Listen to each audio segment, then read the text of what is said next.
Oh, testing.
Your connection's new. Did all of them?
This listener's saying it's not letting them turn their cameras on, so let's see.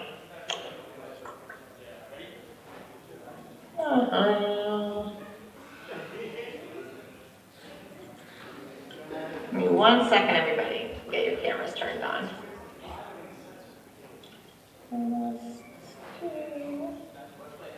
There we go. You should be able to start your videos now. Too many buttons.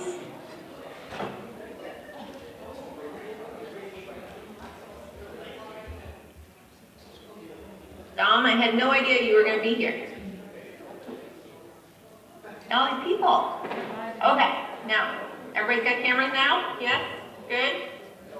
I'm going to start the live stream. It'll take a second, and then I will let our student leaders know that they can go ahead and introduce everybody.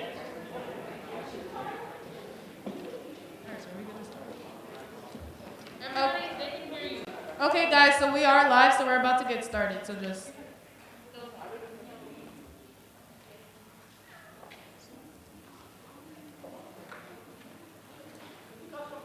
Okay, guys, so welcome to the F-Block panel with the METCO Alumni panel. Ladies, give us 1 second, okay? Just gotta make sure that the stream is started, okay?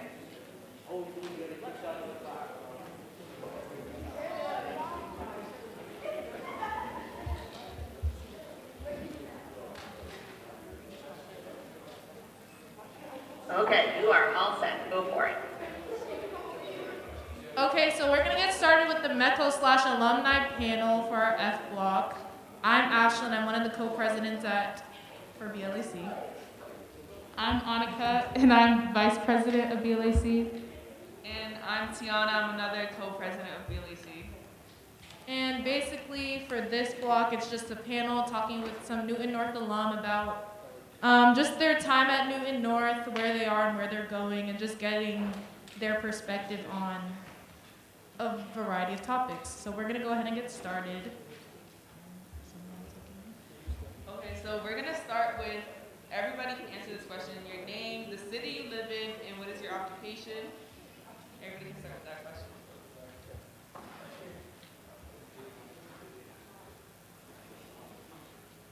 Hi, my name is Makina. I live in Boston still, and my occupation, I'm currently a PhD student at Boston University studying clinical psychology.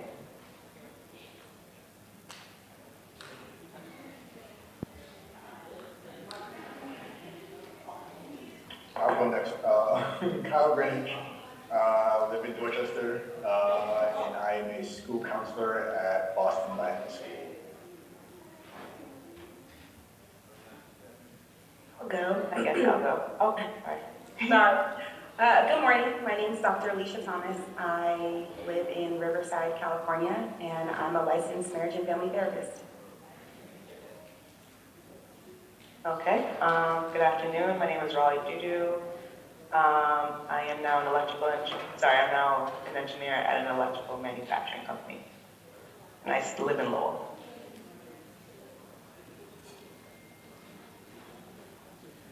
Hello, Hi. Go ahead. Hi, I'm Alvin. I live in Boston, and I'm currently a school social worker in Boston. Oh, and I graduated also.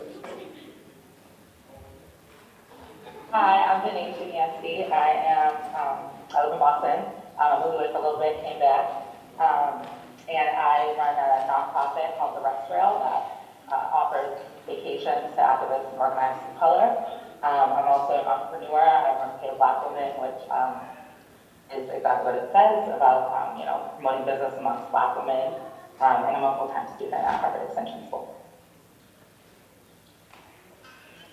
Happy Friday, everyone. My name is Darius Jordan, but I also go by DJ. I am a program coordinator at the Boston Public Health Commission, which is the City of Boston's health department.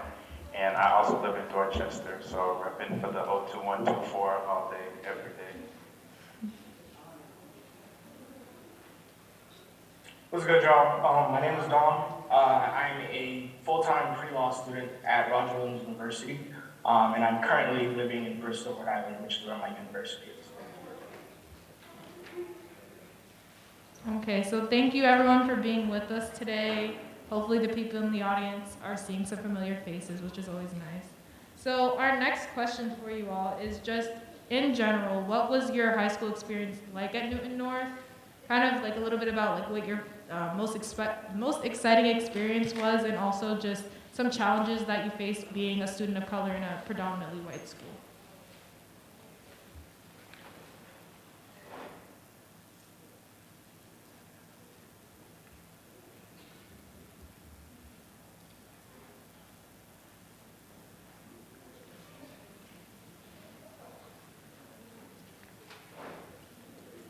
I'll jump in. It was interesting. I was a METCO student, and it was weird. You know, I grew up kind of on the lower side of income levels, so I guess the biggest thing for me was how it was many things: weird, painful, exciting to be going from where I lived, very different culture, very different people, to Newton. And in some ways, I internalized a lot of stuff that I didn't want to internalize. But you know, I learned a lot about who I wanted to be after high school. So I'll kind of leave it vague like that to see whatever questions y'all come up with in the future. But that kind of sums it up in a nutshell. It was like being torn and getting on the bus for an hour and a half, not to move. So you know, I missed a lot of school, if I'm being honest. It was rough. But yeah. Yeah, I agree with that, the balance of everything. I went to Cabot for elementary, and we had a Black principal. We had Dr. Marilyn Parku, who both Ms. Horn and I are blessed to be in touch with. But I think that school in particular, and I think Newton as a whole, as a METCO community, kind of did a little bit more than others. Not necessarily because that was always adequate, but for me, that foundation at Cabot was Black principal, Black teachers. We had an affinity group. We would have stay late on Tuesdays. I think those things like really help that transition between communities. And then I think as we kind of got older and didn't have necessarily those things, we had clubs and BLAC and stuff like that. But being in bigger schools with fewer teachers of color, fewer Black teachers and stuff like that, I think it got harder. And it was more kind of about survival in a predominantly white environment and what that means. And I think that's one piece that kind of gets missed when people talk about METCO. There's also a goodness of being in schools that have these resources and programs and whatnot, but it's also difficult to be kind of in the belly of the beast in that way.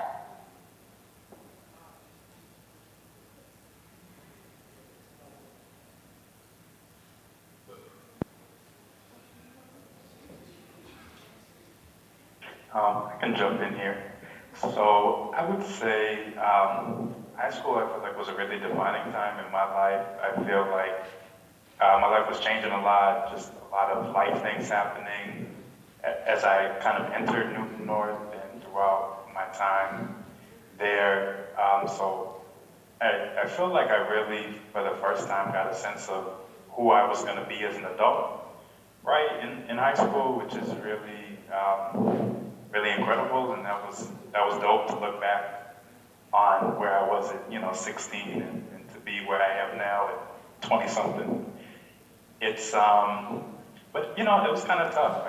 I think again we're talking about balance. We're talking about kind of going between different worlds. Just like a lot of expectation on you. If you're your METCO student, and people feel like that means something, and your family has all these things and invested in you being kind of the promised child, and, have these high expectations and want you to succeed at all costs. And, I think sometimes I felt like, but what about me, right, as a person, not as a student, right? Just me as a person, like, where is that in all this? Let's pass it to the next person. I was also a METCO student, graduated in 2005. My first year at North, the seniors were the freshmen from my brother's senior year, so like they were all kind of looking out for me, which is kind of weird in some sense. So like the first, like, I would say 6 months of high school, it was kind of like living in the shadow of my brother.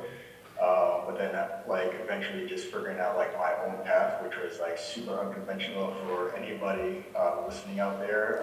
Definitely not the path that most students take while at North. So it was a mixed bag, as like everybody I'm sure will say on this panel.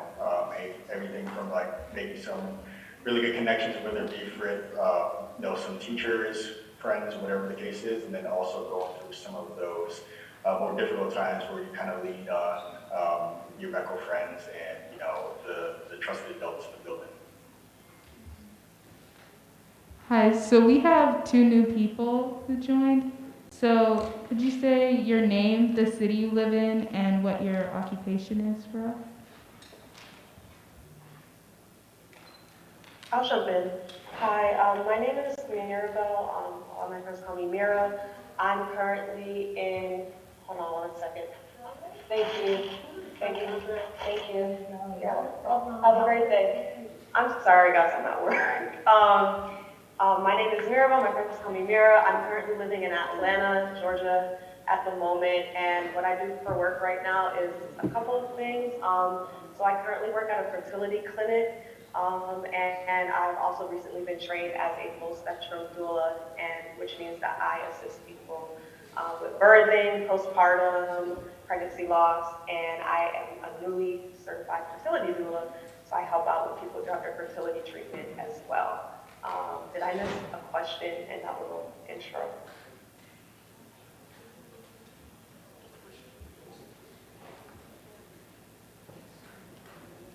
Did I miss anything? No? Okay, thank you. Hi guys, my name is Natalia Brown. I graduated in 2017. Currently a full-time student. I also act as coordinator for one of the student centers at UMass Boston full-time. So yeah, that's about it. I live in Boston. I'm still in Boston, Mattapan. Thank you. So for our next question, we wanted to ask, who is your favorite teacher at NMHS and why?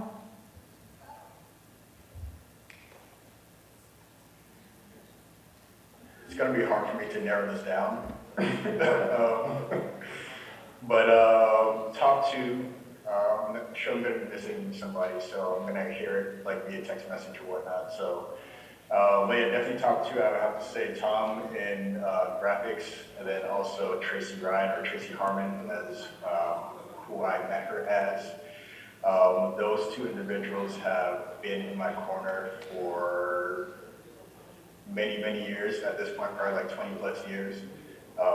And I feel like my New North experience wouldn't be what it was without those two individuals. Like Tracy is my go-to reference for every single job that I applied to. She was at my undergrad graduation. If she could have made it down to my grad school graduation, she definitely would have been. And I just remember like her oldest Jack, her bringing him into, I think it's like my freshman year class or sophomore year class, and like him being a baby and now him being like a sophomore in college is crazy to me. So, but yeah, so Tom and Tracy, my go-to people.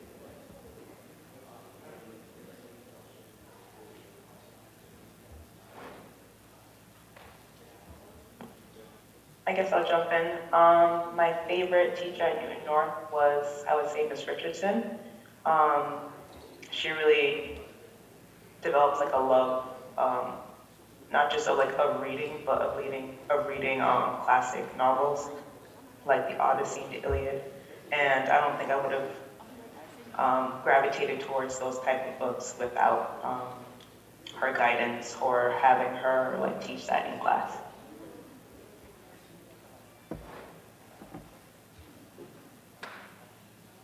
I can jump in as well. Damn, that's a tough question. Y'all trying to get me caught up.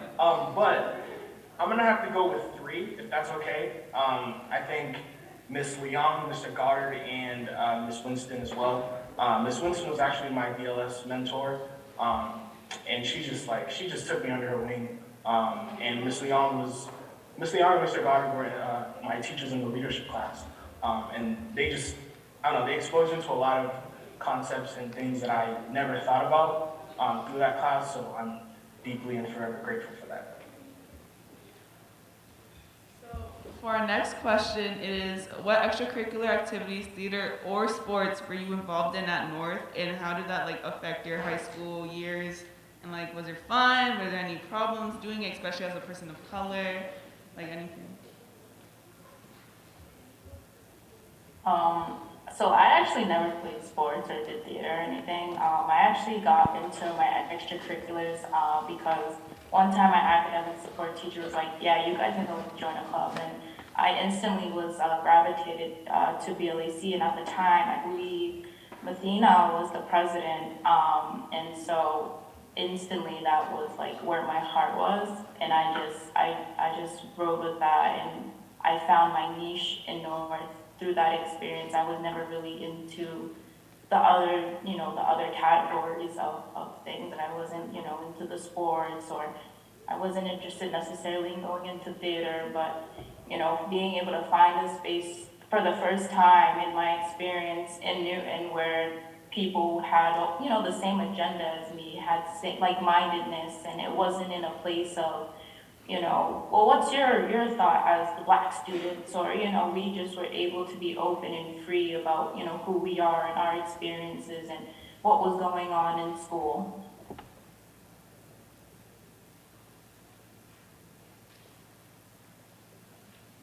I think I was kind of doing the most, like, in high school.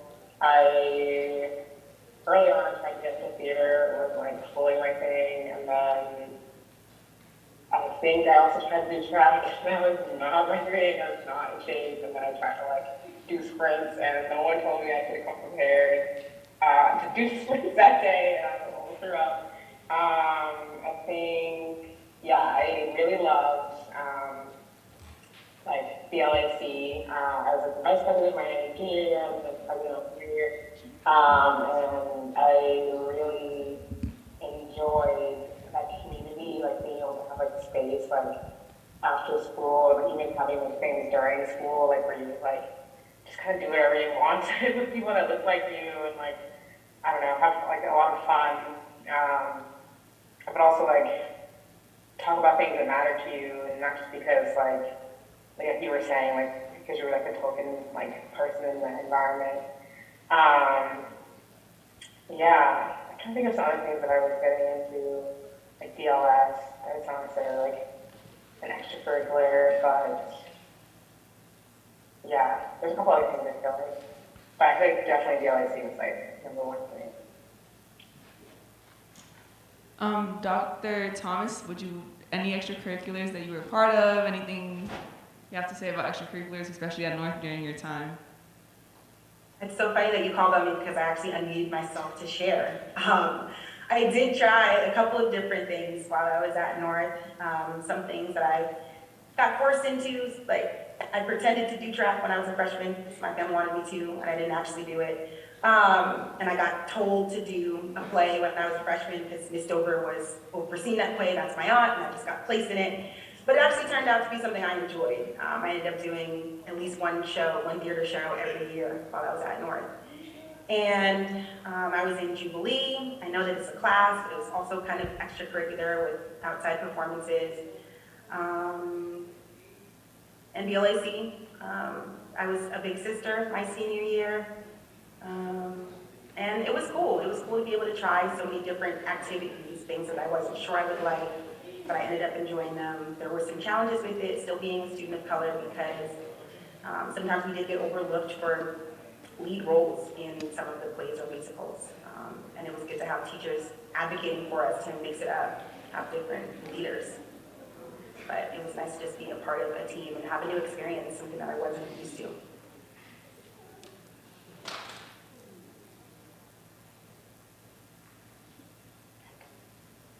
So at North, I did BLAC as well, and I think my senior year I was president of BLAC, and I was working with Natalia as well. When I first got to BLAC, Mathena was the president at the time, I believe. And I just have to shout out Mathena because she was a really big influence in my involvement in BLAC. There's a handbook that I think she created, and to this day, they still use that handbook. Like the ones who graduated just last year, they'll message me on Facebook and ask me if they can still have access to it. So shout out to Mathena for that one. I was also in Theater Inc. as well, and just touching on what someone previously was talking about with like inclusion in Theater Inc. I wasn't an actor or a performer, although I really do wish I had stepped up and been confident enough to do that, but I was working backstage in hair and makeup and costume design, and the lack of inclusion in that department was beyond me, and I really enjoyed, I guess, being a part of like that upgrade to hair and makeup in that area. There wasn't a lot of, I guess, like foundation, like just makeup to match people of different complexions. A lot of people weren't familiar with how to style the hair for students of color in shows, and so I'm so sorry, but they were going out just looking not right. So it was really fun to show different ways that our different textures of hair can be manipulated to still, and still be created and still be included in that. So that was my way of being involved at North. I did run track for a little bit, but I stopped my senior year just to commit more time to Theater A. That was really a huge safe haven for me at North at the time.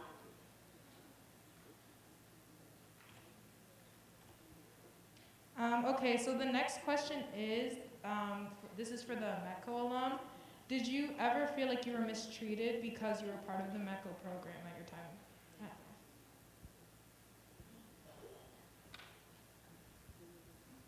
There's one thing that always sticks with me, that it was like, I won this award for the Rotary Club or something. I don't even fully know what it was, so maybe I should know what it is. But I'm like, it was like a Newton South person won something, a Newton North person won something. And then I got something as like a METCO person, and it was like a separate category, and it was like a separate like whole thing. And I was like, do I not put it in the North? Like, am I not a student? Like, am I just a METCO student to you? Like, that's one thing that like obviously still sticks to me to this day. That was like in 2015 when that happened. It was just the weirdest like feeling where it was like I can tell that like they don't view me the same as everybody else. And that was kind of the feeling that I always kind of had. And I think something that like Elvin was saying, like feeling like you internalize things you didn't realize you were internalizing. That's definitely like an experience that I feel like I have. And then like I feel like there's still a couple of things that I'm unlearning from that, but like for the most part I'm okay, but like a couple of things are just like it was apparent like so early on in my life that like there was a difference between like me being a Black person, also me being someone from Boston, and then like being in that predominantly white area, and then I proceeded to go to predominantly white institutions afterwards. But I think like compared to some of my like peers now that had only gone to like predominantly Black institutions, like in some ways it did prepare me like well to deal with the struggle out here. It's like super wild. So in some ways I do feel like not to like turn it into like a positive moment, but I guess in some ways yeah, it turned into a positive moment. But I feel like it did help me out a little bit. And then one general feeling, not necessarily like how I was treated, and I guess that's just like something that happened as a medical student, but always a weird feeling of like not being able to hang out with my friends, like in Newton because I live so far away. That kind of weird feeling, like there was always just like a big difference. Like I still had like a pretty good amount of like my white friends that were there and like other friends that were like from Newton, like Black friends that were from Newton, but it was always like an extra thing to like hang out with them, or like when they would want to hang out with me, it was always like an extra thing, especially like when we didn't have cars. So like one of my friends had a car my senior year, it was always just like an extra layer. It was like dang, like okay. And so I think to this day, a lot of my friends that I still like maintain, like friendships I maintain, are like Black people from Newton that like were from there, and then the majority from college because of that disconnect, I think.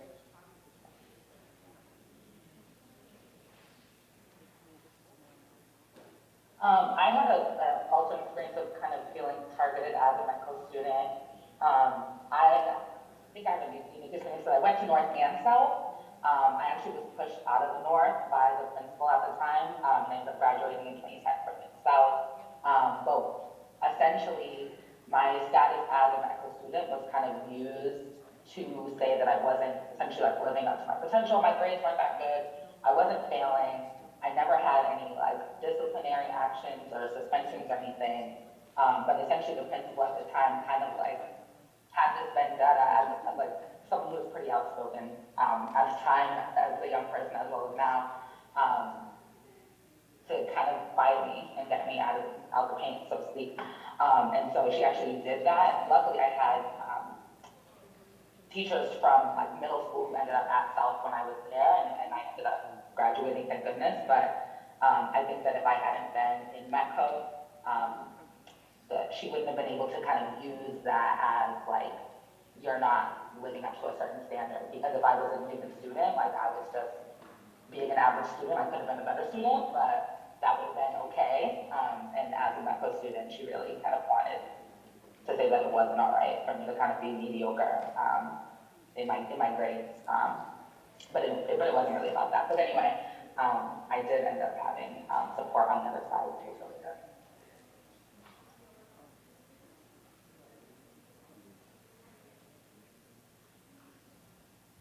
I'm gonna speak to some targeting that it's a little different. Panelists, friends, I'm guessing y'all may resonate with this, but I took a lot of racial trauma with me when I left high school. One of the ways is how students look to METCO kids to like siphon culture and language, just like everything. It was different then because you know social media, so they had to go to the sources in person, the creators of most of pop culture, and so yeah, it was weird, and with the internalizing that was happening in the earlier stages of elementary school, middle school, confusing to figure out how to engage with that in a way that's healthy for me, and to be able to recognize what was violence, cloaked in appreciation. So that was the kind of targeting that I was experiencing a lot. Yeah.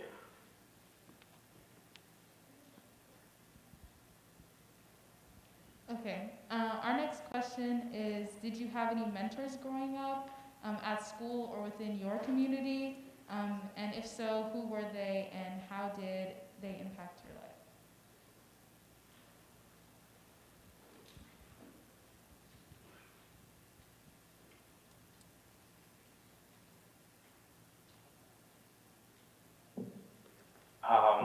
Yeah, I feel like I've been really fortunate to have had some really great mentors in my life, and people who really, believed in me and showed me the value in myself. One of them in particular, who I just want to give a shout out to, is Dr. Sheila Nutt, who was my boss at Harvard Medical School when I was in a program called Project Success, which I used to do in the summer, my junior year of high school and my senior year of high school. And she was a director of outreach and education at the medical school's diversity office, and a Black woman who had done some really cool things in her life and who was proud of herself and wanted her students to carry that kind of pride with them.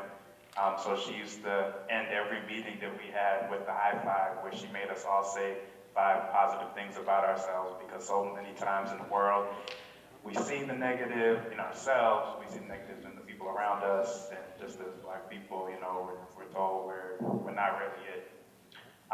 And so that was a really just powerful practice, and I really appreciate her. I'm still in contact with her, and she really, I think, was the first person who I remember who really made me feel like I had some value, like not as a student, as a person.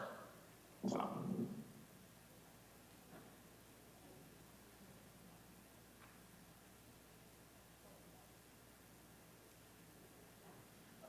take that high five practice. That was kind of on point. Like I mentioned before, definitely Tracy, Harmon slash Ryan. But then like since that time, there have been different just individuals who have given me life in certain like different ways. Too many people to like really like name right now, but like one person in particular is one of my undergrad professors, Professor Peggy Smith. I believe she was my first Black professor. Like for whatever reason, she took me under her wing. Like since that moment, like I took every single class that she offered. Like during those previous, like those next summers, she like would help me with like any applications that I needed help on, anything just in terms of like applying to jobs. She was actually one of the people that wrote my grad school recommendation as well. So it's just nice to have that person in that white space that really like looked out for me. She saw, like I said, she saw something in myself that I wasn't able to see at that particular time. So.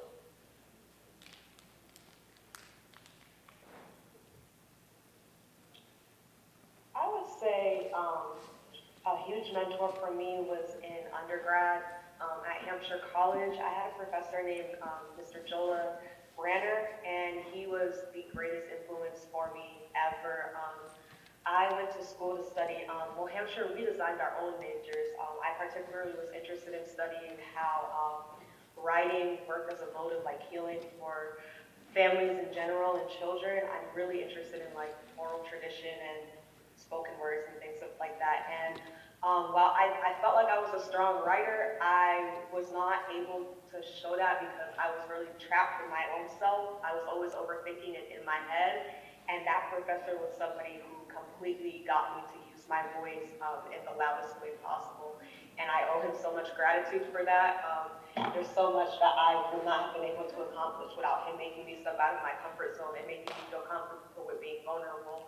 I also want to say that my peers at North, especially those who were with me in BLAC and Theater Inc., were my mentors as well. I feel like we always think of mentors as folks who are older than us and who have all of these years above us, but it's not just about the people who have learned them before you, but the people who are learning with you too. And they have played such an influential role in the way that I think to this day. So thank you guys specifically.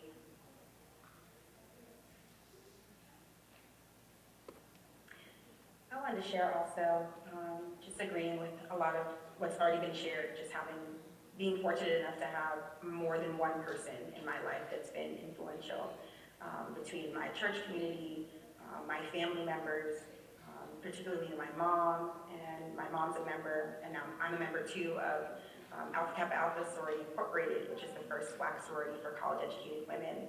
And just having that network of professional people to rely on, it's what's given me so much comfort to move from state to state to state to state over the years, and just knowing that there's a network of people that have your back, that are offering opportunities, that are giving you a shoulder to lean on, there's resources, and just encouraging you to try different things that you may not have been comfortable venturing out to.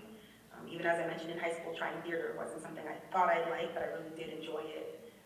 So just having those people who can see beyond your physical space and what your whole experience could be, and just pushing you in that direction gently with encouragement.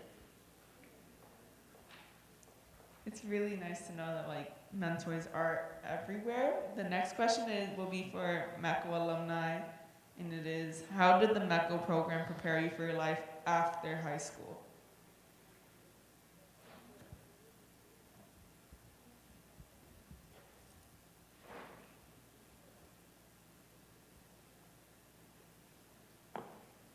I guess I'll jump in here. As we have mentioned like before, other people, that there is the divide between like METCO students and like the regular students of the school, and no one really wants to talk about it. But within corporate America, within PWIs, in terms of like colleges and universities, you do see that divide more and more. And because I have experienced it, not that the people Not that the kids at North were like rude or anything like that. It definitely opened my eyes as to how like people may view me because I am Black and because whatever they perceive me to be may not be what I am. So METCO definitely helped me prepare for that. And it's a skill that I still use to this day, because in the corporate world, there definitely is a divide. So yeah, I'm very grateful for that skill.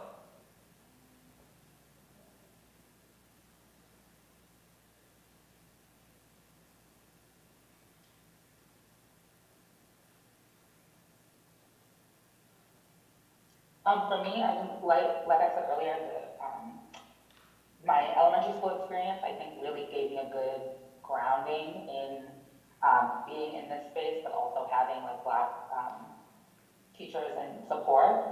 And then, like folks have been saying, you know, just the reality of surviving in that environment and comparing it to the quote unquote real world. Not that I think that is necessarily a benefit, because I think it's harmful. I think experiencing racism and prejudice, discrimination, microaggressions, all of that is harmful. So I wish I didn't experience that, but in reality, it did help me to be more kind of discerning of true allyship, of true kind of like, you know, care and love and not performance. I think even in Newton, even in these programs, you know, people, white folks, you know, want to say they support something or you know, give the talk, but don't necessarily walk the walk. And so I think that the experience of METCO have helped me to see when it's more than just a show, or when it's more than just, you know, a Black History Month or whatever. And to see those people who really are putting in effort, who are investing in me and my peers, who actually go out of their way or take risks to support us, as opposed to just doing it when it's easy or when it's trendy or stuff like that. And then I think the other thing is just to advocate for myself. Knowing, especially in Newton, that there were so many resources. For example, at one point I was living between houses and I needed an extra set of textbooks. And so knowing that we had obviously textbooks, extras, all of that, but then still having to advocate for, like, maybe you don't understand. This is why I need this, you know, resource or extra support. It helped me do that. Yeah, that's so true. Like, students can see right through the performances, so just shout out to all the teachers that continuously step up for Black and brown students at North. Like, kudos to y'all, because we need y'all. So all the performance stuff, like, students see through it, students talk to each other, so don't show up one day and not the other. They show up every single day.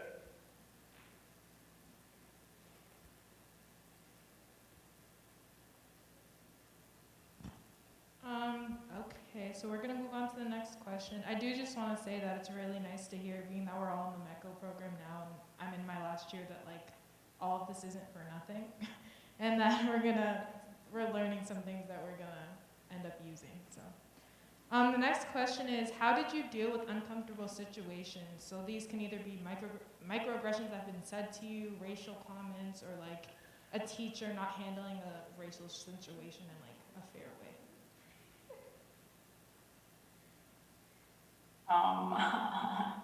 So in high school, I was very timid, right? I was quiet. I was worried about the opinions of my peers, and whether or not we were friends or not, I was worried about the opinions of my white classmates and how they perceived me and what would they think of the outspoken Black girl, right? And sometimes I kick myself for not allowing myself to have the voice that I have now. I definitely saw that when I was in the leadership class, and for any of you guys who have taken it or, you know, are taking it currently, there's a lot of uncomfortable discussions that happen, and, you know, I really wish that I could have kind of stepped to the plate more, and Miss Leong always pushed me to do it, but I was always like, yeah, no, I don't want them to view me this way. I don't want them to, you know, I was so worried about the other person's opinion, where I would start to lose sight of what it is I really wanted to get across, what it is I really was passionate about. So, you know.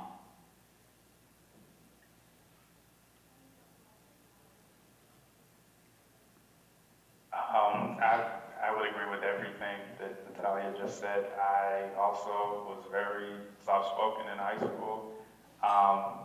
And I think that's one of the things I want to contextualize for the folks watching, that, you know, once you get into, like the nation said, quote unquote, the real world, I mean, it's not like necessarily a switch goes off and you just walk in and you're a whole new person and all of a sudden like, oh, you're gonna be this outspoken, just super aggressive, ambitious, whatever adjectives you want to put in there. You know, that's, in terms of advocating for myself, I think that's something I've gotten better at. But that's something that I'm still learning, and I think all the panelists would say something that may have been deemed a weakness for them when they were a student at Newton North, right? Some of those things maybe have gotten better. Some of those things could still be things in progress. And so I've been able to advocate more for myself, and I'm really grateful to have friends and family. Shout out to Riley on this panel. I've known Riley since I was in elementary school. And you know, a table can't stand with no legs. It needs support, so you really got to find those people that will lift you up and hold you down when you need it. And so it's been great because we've been able to push each other over the years, and you know, being able to see where she is as a Black engineer in 2022. That was a tough road for her to get to, and I, you know, had a first-hand view of a lot of that.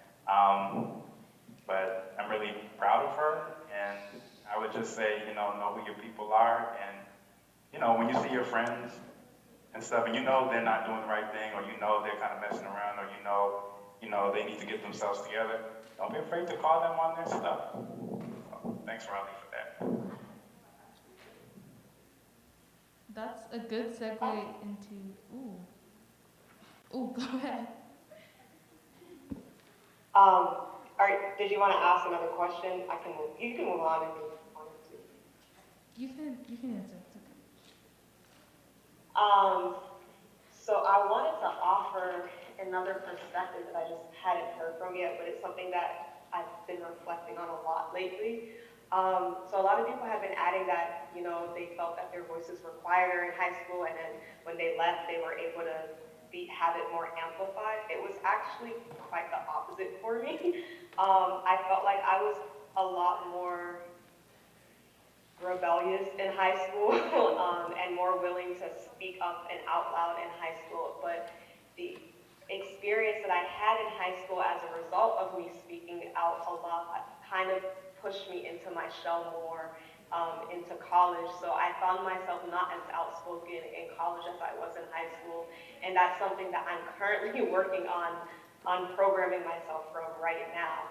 I found myself wanting to step back a lot more in conversations, wanting to let other people kind of take the more authoritative stance in a lot more, I guess, radical conversation, just because in high school, I didn't really show it too much, but I was getting really emotionally affected by some of the responses to my outspokenness at the time.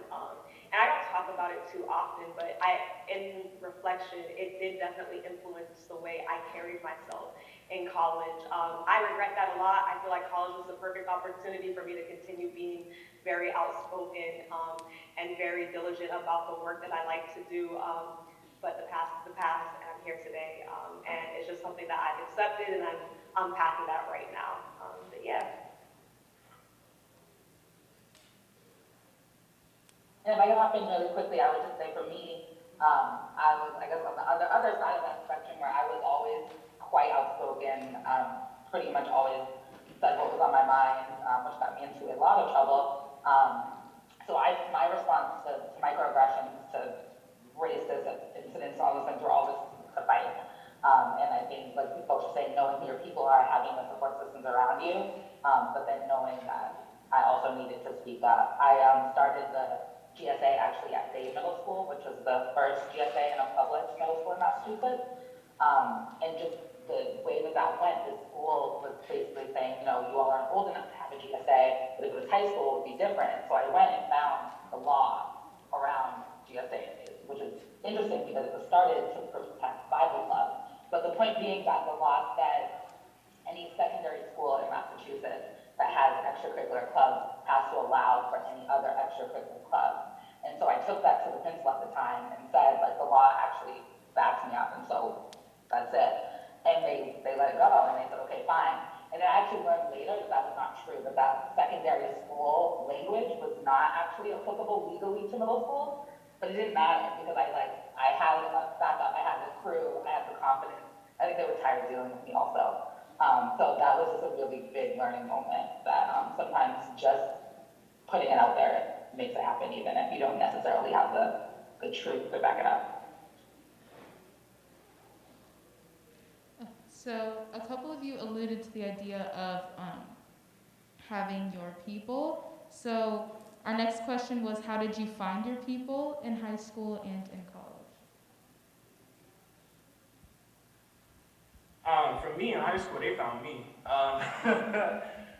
No, but I think definitely BLAC was a way that I found my people. One of the incidents that happened, Natalia, you probably remember this, but there was an incident while I was in high school of these kids, they carried a Confederate flag and kind of drove around the main entrance. And through that incident was like where we all kind of came together and did something about it.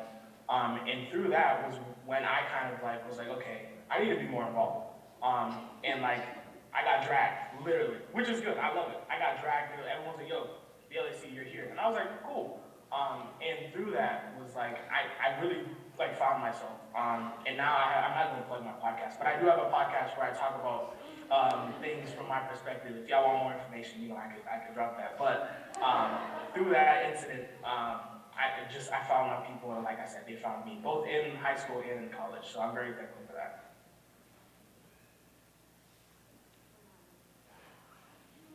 So I graduated in 2008, so I went to the Old North. I haven't been in this school that you all are in right now. And so at the Old North, it was kind of easy to find Black people because everyone hung out on the stairs.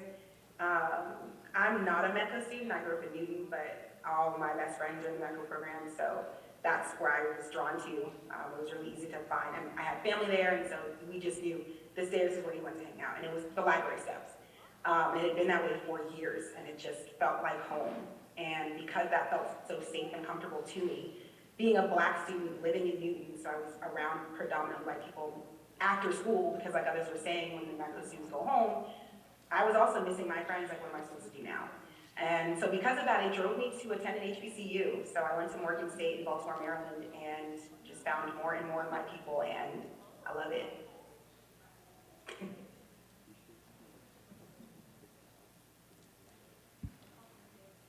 Yeah, much like with Dr. Thomas, which is kind of odd to say because she was in my Spanish class my senior year. The METCO steps, but then like also you just like, it's kind of like trial and error. Like you go through different situations and you feel like, and you feel like who's actually gonna be by your side, like through different situations. So there's that. And then in college for me, it was the just being part of the track team. That was like a consistent just set of brothers that I could turn to for any and everything. And like I still like a text thread with them, so like they're actually blowing up my phone right now. So it's just nice to have like those connections that can potentially last like a lifetime. So.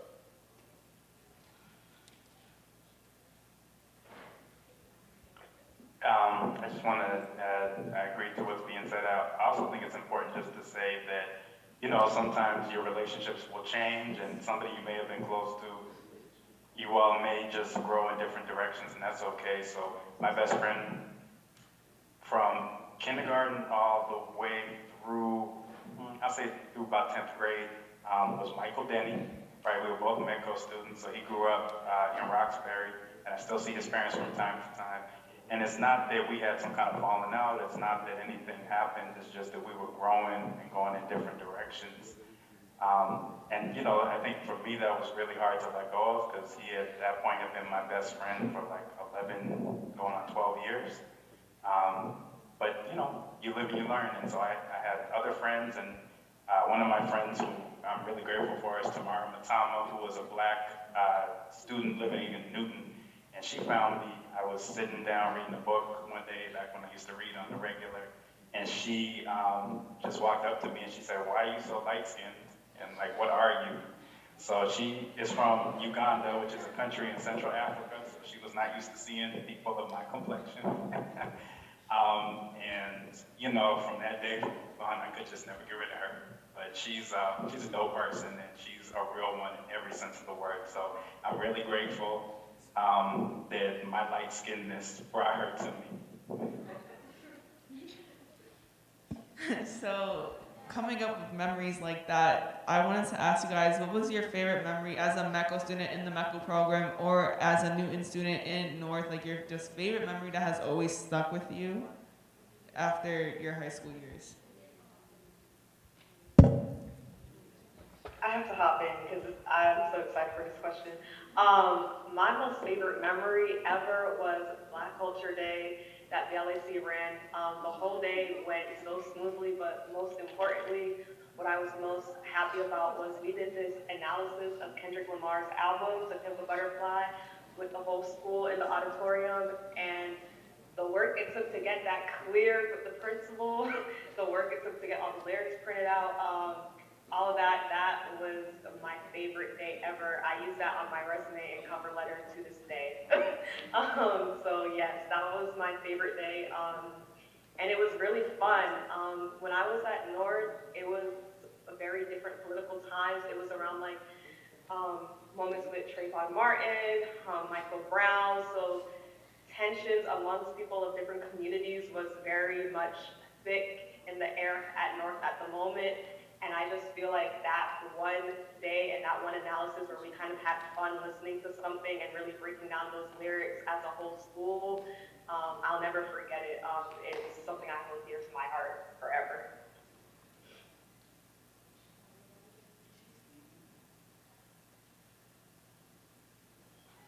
I can't name a specific memory, but I'll just say like a collection of memories, which is the steps, and whoever's in the old building, in this building currently, you might not know, but somebody mentioned it, the steps outside of the library every morning, we'll be sitting there for about, 20, 30 minutes or whatever before class started, of course in between classes when we could, but also lunch.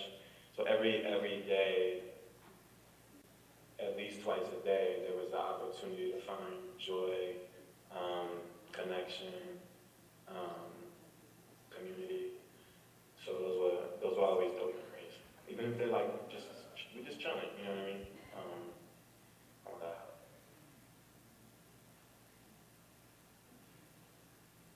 I would say mine was winning the senior cup, and I say that not in a conceited way, but I knew the students that were at the graduation, that weren't graduating, the students that were moving up, and the Black students specifically, the Black men specifically, I knew that they were kind of watching what was going on, and it wasn't, I posted about this too, and I also mentioned this to them, and I texted each of them, and I was like, that award wasn't just for me, that was an award for you guys, like telling y'all that y'all are capable of achieving literally the same thing or even more.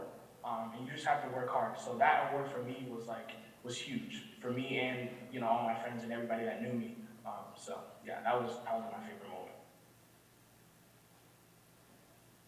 I would say, go ahead. Oh, sorry, there you go.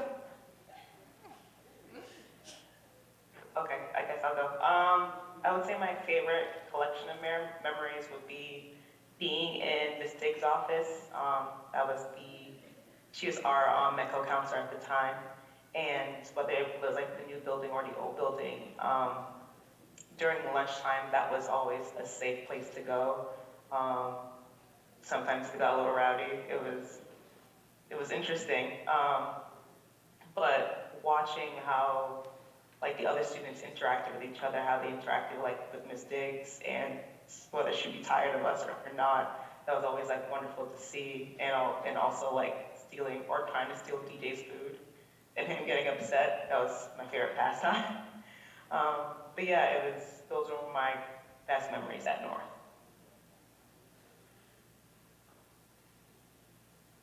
I feel like I would say similar, like being around or in the big office, and like just looking back, it's really nice to think about like one place that like everyone just felt comfortable naturally gravitating to, like that was just like the place, So I think, yeah, similar feelings, like sometimes like acting up in there, or just like hanging out, it's always nice vibe.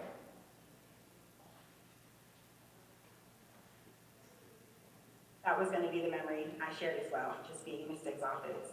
Like I said, I'm not a METCO student, but I consider myself honorary, and she definitely adopted me and welcomed me. And just being in that space was really joyful. So I was going to say the same thing. Yeah, I mean, Miss Nick's office, she had my brother as well, so she's like a honorary aunt to my family to some extent. But without being in the METCO program, I wouldn't have been part of New North sports, track in particular. In my senior year, we were very, very dominant. So the cross-country team won states, indoor won states, and outdoor won states as well. So we got the good old triple crown in 2005. And without being part of that, I feel like that was like the crowning moment of my high school career is being just like a member of that track team, but then also like my college track team, coach, basically like bringing two schools together, and I met like one of my best friends on that infield after beating him in the 4x4. So that's why that kind of stands out to me.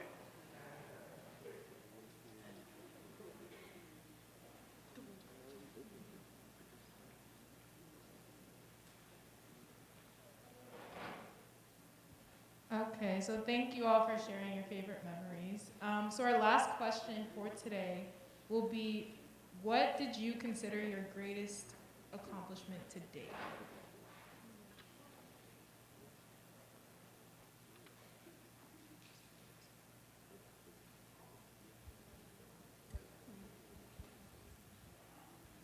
Mine is ever shifting. I feel like when I graduated from high school, that was cool. When I graduated from undergrad, that was cool.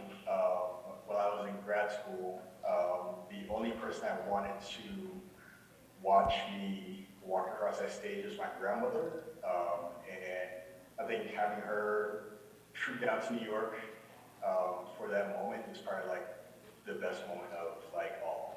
So I think that would be mine.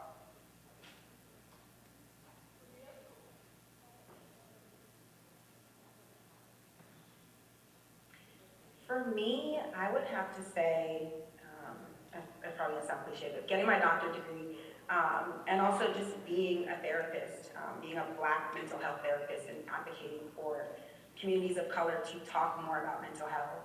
But particularly getting my degree, because if you knew me in high school, I hated school, like absolutely hated it.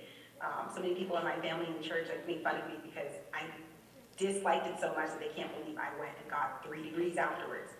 But I was able to find what I was interested in and wanted to help people based on my own experiences, the type of support pieces of support that I thought I was missing as a child, that I wanted to give back to other people.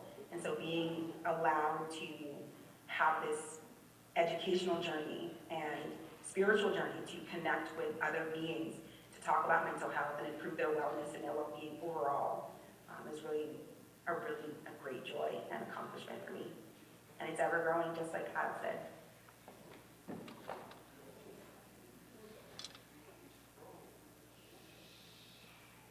I'm actually on the kind of flip side of that. I want to say that my greatest accomplishment was actually the break I took from undergrad. Taking that break gave me so much room to think and reevaluate what's important to me and what my passion is outside of just wanting to get a good grade. In college, I kind of lost my deep passion for creative writing and poetry because there was just so much focus on meeting this deadline and doing these drafts and getting it reviewed and getting everybody's approval. Taking a break from school was the best thing I ever did for myself. I developed so many new passions, and I was able to birth so many new ideas. And I use the word birth on purpose because being was one of those ideas for me.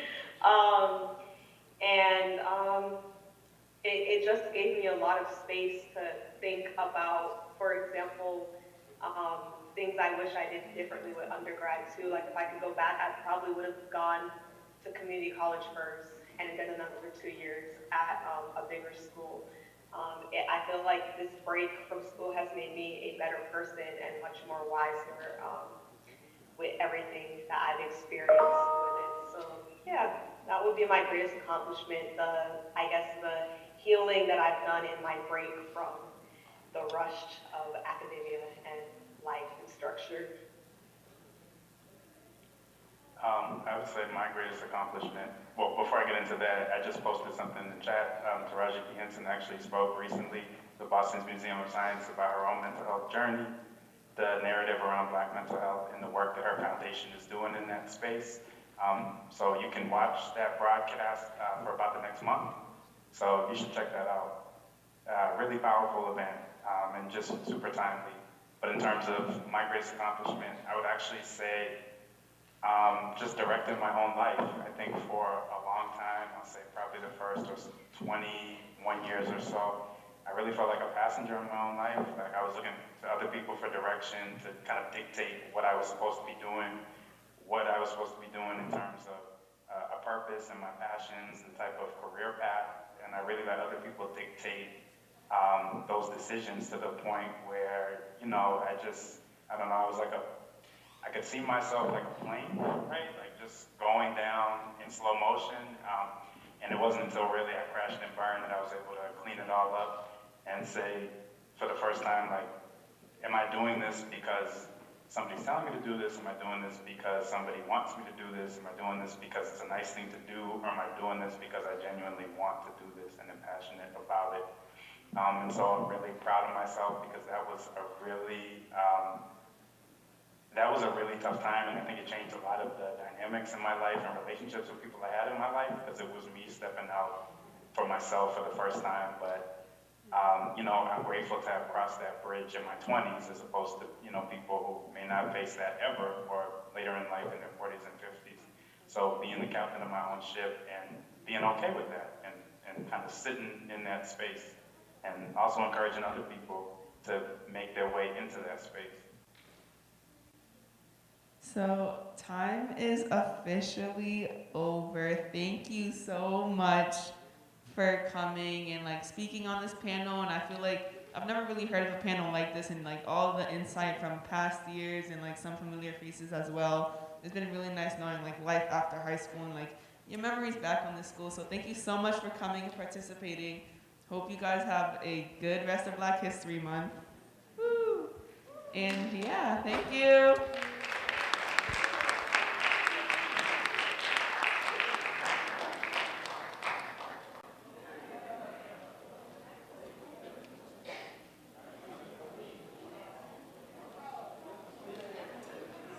I wanted to say thank you.